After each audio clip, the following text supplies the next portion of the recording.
To my channel. और आज के इस वीडियो में हम स्टार्ट करेंगे क्लास 12th इंटीग्रेशन। और आज के इस वीडियो में आपको थोड़ा इंट्रोडक्शन देंगे और साथ ही साथ कुछ शुरुआती फार्मूले भी बताएंगे। देखिए, सबसे पहले बात करते हैं इंटीग्रेशन की, भाई क्या होता है। तो देखिए, इंटीग्रेशन बेसिकली होता है इनवर्स प्रोसेस ऑफ डिफरेंशिएशन। ठीक है, मान के चलिए हमने एक फंक्शन लिया यहाँ पे कि y is equal to 4x square और प्लस यहाँ पे लिखा हमने 2। ओके, अब यदि हम इस फंक्शन का डिफरेंशिएशन करें तो y का डिफरेंशिएशन x के रिस्पेक्ट में होगा dy by dx, 4x square का होगा 8x और 2 का डिफरेंशिएशन होगा 0। तो बेसिकली यहाँ आंसर क्या मिलेगा हमारे पास, 8x। ओके, अब हम 8x का करते हैं इंटीग्रेशन। तो इंटीग्रेशन को हम साइन इस तरीके से बनाते हैं और यहाँ पे लिखते हैं 8x और dx, जिसका मतलब होता है कि x के रिस्पेक्ट में 8x का इंटीग्रेशन करने पे। ओके, तो यहाँ पे हम क्या करेंगे, 8 बाहर लिख लेंगे। अभी देखिए स्टूडेंट्स, अभी आपको फॉर्मूले नहीं पता है, इसलिए थोड़ा बस समझिए कि हम कोशिश कर रहे हैं इंटीग्रेशन की आपको इंट्रोडक्शन बताने की। तो यहाँ पे जो x का इंटीग्रेशन है वो होगा x स्क्वायर अपॉन 2। ओके, और यहाँ से 2 से 8 कैंसिल हो जाएगा तो आंसर आएगा 4x स्क्वायर। ठीक है, और प्लस लगा देते हैं c। अब देखिए थोड़ा सा जो हम बताना चाह रहे हैं, 4x स्क्वायर 2 का हमने डिफरेंशिएशन किया तो आंसर मिला हमें 8x, और जब हमने 8x का इंटीग्रेशन किया तो आंसर मिला है 4x स्क्वायर, और यहाँ पे हमने पुट कर दिया c। तो अब इस c लगाने का एकमात्र रीजन है क्योंकि हमारे इस इंटीग्रेशन फंक्शन को नहीं पता है कि इस फंक्शन के साथ कौन सा कांस्टेंट है या नहीं है, इसलिए हम यहाँ पे c को पुट कर देते हैं। ऐसा इसलिए है क्योंकि c का मीन्स कांस्टेंट का डिफरेंशिएशन 0 होता है। ठीक है, और 0 का इंटीग्रेशन 1 होता है, तो यहाँ पे कांस्टेंट इक्वल होगा नहीं, तो यहाँ इसलिए यहाँ पे c लगा देते हैं। और इस c को अपन बोलते हैं आर्बिट्रेरी, मतलब स्वेच्छ। ये वैल्यू कुछ भी हो सकती है फंक्शन के अकॉर्डिंग। तो देखो, मतलब यहाँ 4x स्क्वायर पे आए और 4x स्क्वायर पे पहुंच गए। ठीक है, इसलिए इंटीग्रेशन को अपन मीन्स एंटी डेरिवेटिव भी बोलते हैं, अपोजिट या इनवर्स प्रोसेस ऑफ डिफरेंशिएशन। एक और क्वेश्चन लिया हमने, जैसे यहाँ पे हमने लिखा y is equal to sine x। ठीक है, तो जो साइन x का डिफरेंशिएशन है वो हमें मिलेगा क्या, cos x मिलेगा। और अगर हम cos x का यहाँ पे इंटीग्रेशन करें तो cos x का होता है sine x plus c। Okay, इसलिए हम ये बोलते हैं कि जो हमारा इंटीग्रेशन है वो इनवर्स प्रोसेस होता है डिफरेंशिएशन की। बस यहाँ पे आंसर में हम c बस लगा देते हैं। ऐसा इसलिए है क्योंकि हमारे इंटीग्रेशन को नहीं पता है कि यहाँ पे कौन सा कांस्टेंट है या नहीं है। और इस c को हम क्या बोलते हैं, इस c को बोलते हैं arbitrary, that means constant. Clear है, बहुत ही छोटा सा कॉन्सेप्ट है। और इंटीग्रेशन को हमेशा इस साइन में लगाते हैं और यहाँ पे लिखते हैं हम fx और dx। इसका मतलब होता है कि जो ये फंक्शन है उसका x के रिस्पेक्ट में इंटीग्रेशन करने पे। Okay, means integration with respect to x। Okay, अगर यहाँ y का फंक्शन होगा तो यहाँ पे y आ जाएगा। इतना आपको थोड़ा ध्यान रखना है बेसिकली इंटीग्रेशन का जो इंट्रोडक्शन है कि क्या होता है इंटीग्रेशन। इसके बाद हम करते हैं फॉर्मूले पढ़ते हैं हम इंटीग्रेशन के। देखिए, हमेशा हमें इंटीग्रेशन के फॉर्मूले कंपैरिजन में याद करना चाहिए। कहने का मतलब ये है कि अगर डिफरेंशिएशन का फॉर्मूला याद करेंगे तो ही हम इंटीग्रेशन का फॉर्मूला याद रख पाएंगे, क्योंकि इंटीग्रेशन में भी डिफरेंशिएशन होता है। आपको कई क्वेश्चन मिलेंगे जहाँ पे आपको डिफरेंशिएशन करना पड़ेगा। तो हम शुरुआत से ही लेते हैं बिल्कुल। देखिए, पहला फॉर्मूला होता है dy बाई dx और x to the power n। यदि हम इस फंक्शन का डिफरेंशिएशन करें तो यहाँ पे आंसर मिलेगा हमें nx n माइनस 1। मतलब जो n की पावर है वो आगे आ जाती है और पावर में से एक कम हो जाता है। अब हमने आपको क्या बताया कि जो इंटीग्रेशन है वो अपोजिट होता है डिफरेंशिएशन के। तो यदि अब हम एक्स एन का इंटीग्रेशन लें तो देखिए थोड़ा यहाँ पे n माइनस 1 है, तो यहाँ पे क्या होगा, यहाँ पे होगा n प्लस 1, और जो n यहाँ पे आगे आया है वो n प्लस 1 यहाँ पे डिनोमिनेटर में आ जाएगा, ठीक है, और प्लस सी हमारा चलेगा ही। तो कहने का मतलब क्या है कि जो इंटीग्रेशन है उसका फॉर्मूला होता है x to the power n plus 1 upon n plus 1, और डिफरेंशिएशन में n आगे आ जाता है और n में से एक पावर कम हो जाती है। फॉर एग्जाम्पल लिया हमने एक, जैसे यहाँ पे लिखा x टू दी पावर 3 और dx, ठीक है, तो इसका फॉर्मूला क्या लिखेंगे हम कि यहाँ पे जो सॉल्व करेंगे वो करेंगे x to the power 3 plus 1 upon 3 plus 1, तो आंसर क्या मिलेगा हमें x to the power 4 upon 4। सीधा एक पावर ऐड कर देना है, जो ऐड करेंगे वो अपॉन में लिख देना है, कोई भी क्वेश्चन आए, ठीक है। अब जैसे यहाँ पे और लिखते हम, जैसे यहाँ पे लिखा dy बाई dx और यहाँ पे लिखा हमने 1, और 1 का तो हम जानते हैं डिफरेंशिएशन क्या होता है, 0 होता है, और अपोजिट इसी तरीके से इंटीग्रेशन है, 1 का जो इंटीग्रेशन है वो होता है x।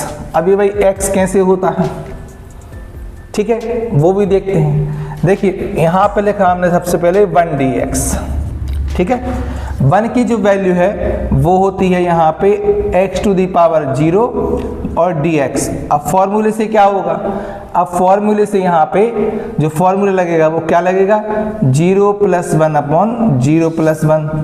अब 0 प्लस 1 मतलब 1, तो x to the power 1 upon 1, और 1 अपॉन 1 है मतलब क्या रहेगा x। तो यहाँ पे जो 1 का जो इंटीग्रेशन है वो होता है x प्लस सी, ओके। अब देखिए यहाँ पे जो डिफरेंशिएशन है, यहाँ पे डिफरेंशिएशन लिखा हमने log x, तो log x का जो डिफरेंशिएशन है वो क्या होता है, 1 अपॉन x होता है, और इसी तरीके से यहाँ पे 1 अपॉन x का जो इंटीग्रेशन है वो होता है log x प्लस सी। देखिए बिल्कुल अपोजिट होता है इंटीग्रेशन, एंटी डेरिवेटिव बोलते इसे अपन। तो अगर log x का इंटीग्रेशन 1 अपॉन x है तो 1 अपॉन x का जो इंटीग्रेशन है वो होगा log x।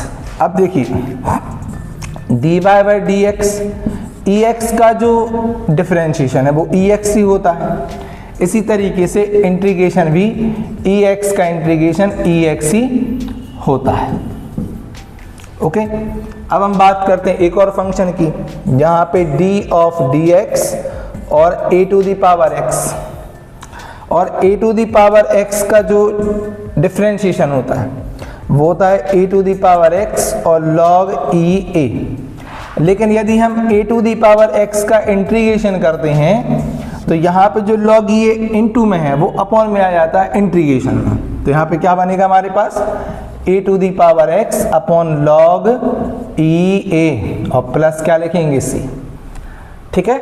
तो 1 2 3 4 5 फॉर्मूले हुए, बिल्कुल अपोजिट है, बहुत सिंपल है, बहुत आसान है, बस आपके लिए थोड़ा सा कंपैरिजन में याद करना पड़ेगा, तभी आपको ये फॉर्मूले बहुत ही अच्छे से याद होंगे। और अगर फॉर्मूले याद नहीं होंगे तो कभी भी आप इंटीग्रेशन को अच्छे से सॉल्व नहीं कर पाओगे, कहीं ना कहीं आपको प्रॉब्लम्स होंगी ही। के बाद हम बढ़ते हैं ट्रिग्नोमेट्रिक फॉर्मूले की तरफ। देखिए सबसे पहले d ऑफ dx और sin x, तो जो sin x का डिफरेंशिएशन होता है स्टूडेंट्स वो होता है हमारे पास cos x होता है। तो जो अब cos x का मीन्स यहाँ पे sin x का cos x है, तो यहाँ पे जो इंटीग्रेशन cos x का है वो बनेगा हमारे पास sin x, ठीक है। दूसरा हमारे फॉर्मूला लिखते हैं dy by dx, cos x का यहाँ पे होता है माइनस sin x, और इंटीग्रेशन जो sin x का है वो होता है यहाँ पे माइनस cos x। देखिए बिल्कुल अपोजिट है आपका डिफरेंशिएशन के, है कि नहीं है। अब तीसरा देखते हैं dy by dx tan x, तो जो tan x का डिफरेंशिएशन होता है वो होता है sec स्क्वायर x, और जो sec स्क्वायर x का यहाँ पे इंटीग्रेशन होता है वो होता है tan x। देखिए क्लियर, बिल्कुल अपोजिट होता है, ठीक है। इसके बाद जो नेक्स्ट फॉर्मूला लिखा हमने d y by d x cot x. तो जो कॉट एक्स है, कॉट एक्स का होता है माइनस कॉसेक स्क्वायर एक्स। तो इसी तरीके से जो कॉसेक स्क्वायर एक्स का है, इसका इंटीग्रेशन होता है माइनस कॉट एक्स और प्लस सी। ठीक है, और यहाँ पे भी हम प्लस सी ही राइट करेंगे, वो सभी फॉर्मूले में रहता है। इसी तरीके से d y by d x, ठीक है, d y by d x sec x का जो डिफरेंशिएशन होता है वो होता है sec x into tan x. और अगर हम अब इंटीग्रेशन निकालें sec x into tan x का, तो इसका जो इंटीग्रेशन है वो बनेगा हमारे पास सेक एक्स और प्लस रहेगा यहाँ पे सी। ठीक है, इसी तरीके से जो हमारा लास्ट क्या बचेगा, लास्ट बचेगा हमारे पास कॉसेक एक्स। ठीक है, कॉसेक एक्स। तो कॉसेक एक्स का जो डिफरेंशिएशन होता है वो क्या होता है minus cosec x into cot x. तो अगर यहाँ पे हम कॉसेक एक्स और इंटू कॉट एक्स का इंटीग्रेशन लिखें तो आंसर क्या बनेगा, यहाँ पे बनेगा answer minus cosec x plus C. Clear है, बहुत सिंपल है, बहुत आसान है कि किस तरीके से हम इसके जो फॉर्मूले याद रख सकते हैं। साइन एक्स का कॉस एक्स, कॉस एक्स का साइन एक्स, कॉस एक्स का माइनस साइन एक्स तो साइन एक्स का minus cos x, tan x का सेक स्क्वायर एक्स तो सेक स्क्वायर एक्स का टेन एक्स, कॉट एक्स का कॉसेक स्क्वायर एक्स तो cosec square x का minus cot x, sec x का sec x into tan x तो sec x into tan x का sec x plus c, और cosec x का minus cosec x into cot x तो, और यहाँ पे cosec x into cot x का होगा minus cosec x plus c. ये आपके शुरुआत के फॉर्मूले होते हैं। अब जो आपके मन में क्वेश्चन आ रहे होंगे, सर कुछ इंटीग्रल्स के फॉर्मूले आपने नहीं लिखे हैं, जैसे 10x, तो उसका भी होता है, वो सब्स्टिट्यूशन से करते हैं। log x, उसका भी इंटीग्रेशन आगे हम करेंगे आगे वाली मेथड में, बट लेकिन यहाँ पे आपको शुरुआत में जो फॉर्मूले हैं वो इतने ही हैं, इनवर्स के भी हैं वो भी हम करा रहे हैं, लेकिन पहले आपको जो शुरुआत के फॉर्मूले हैं वो आपको इसी तरीके से ऐसे ही लर्न करना है। और फॉर्मूला लिखा हमने यहाँ पे d ऑफ dx और साइन इनवर्स x, इसका जो फॉर्मूला होता है वो होता है 1/√1 माइनस एक्स स्क्वायर। तो अब यहाँ पे integration of dx upon 1 minus x square का जो इंटीग्रेशन होगा वो होगा साइन इनवर्स x। अगर माइनस कर दें तो कॉस इनवर्स x हो जाएगा। ठीक, सेकेंड होता है dy by d x cos inverse x। तो इसका आंसर क्या बनेगा, यहाँ पे -1/1 माइनस एक्स स्क्वायर। तो यहाँ पे अगर माइनस होगा तो कॉस इनवर्स x आ जाएगा। तो एक फॉर्मूले से दोनों ही अपन सॉल्व कर सकते हैं या लर्न कर सकते हैं। अब अगर तीसरा फॉर्मूला है dy बाई डी एक्स, यहाँ पे tan इनवर्स x, तो tan इनवर्स x का जो डिफरेंशिएशन है वो होता है 1/1 प्लस एक्स स्क्वायर। तो अब अगर अपन integration of dx upon 1 plus x square का यहाँ पे अपन इंटीग्रेशन करें तो वो क्या लिखेंगे हम यहाँ पे tan इनवर्स x और प्लस लगा देंगे c। ठीक, इसी तरीके से हम cot इनवर्स x का लिखेंगे। अब मान के चलिए dy बाई डी एक्स, यहाँ पे आप sec इनवर्स x का लिखें तो उसका लिखते हैं 1/x √(x स्क्वायर माइनस 1)। तो यहाँ पे इंटीग्रेशन अपन dx अपॉन यहाँ पे x और √(x स्क्वायर माइनस 1) लिखे तो वो क्या मिलेगा हमें sec इनवर्स x और माइनस होगा तो cosec। ये आपको बस बेसिकली आपको शुरुआत के फॉर्मूले हैं, ये आपको लर्न करना है तभी आपको आगे बढ़ेंगे। तो आज का ये वीडियो आपको कैसा लगा, चैनल पे नए तो सब्सक्राइब जरूर कीजिए। धन्यवाद।